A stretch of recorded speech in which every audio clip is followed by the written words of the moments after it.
and the fact that this man had received no due process.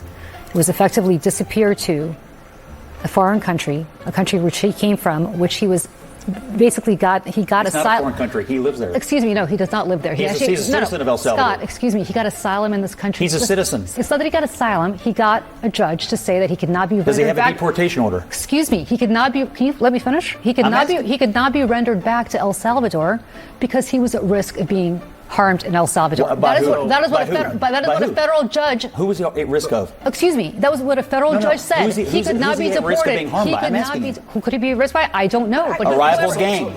No. Excuse me. You were born in India, and you're here legally. I want you here. But if we start throwing people like you out of the country with the Democratic president, like that's not right either, and I don't want that. They've got to show that Kilmar is a dangerous criminal, which I don't think they can do because otherwise they would have already done it. Let's look at the differences between me and Kilmar. For one, I came to the country legally as an exchange student. I then became a foreign student and went to Dartmouth. I went through 5 years of naturalization.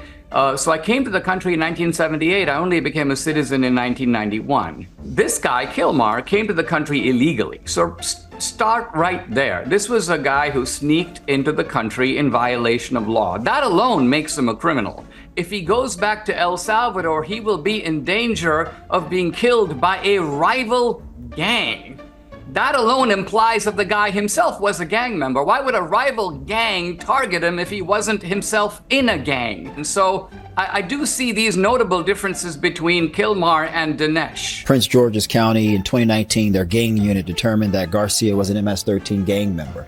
His wife in 2021, the wife that's now giving lengthy testimonies about how great he is, said that he's a serial abuser, and she has a ton of photos to showcase said abuse. But I think what really matters to Americans is that this MS-13 gang member, who unfortunately, Jay, you and a lot of your colleagues have called a Maryland man, when in reality I'm going to stop you there. What is your evidence, member. Tricia? Wait, I got to stop you there. What's your evidence that he's in MS-13? Well, there's actually been 2 separate immigration judges, Jay, who have confirmed and ruled that he is a member of MS-13. Well, that as well as we have intelligence it was brought up in deportation They sure did, proceedings. Jay.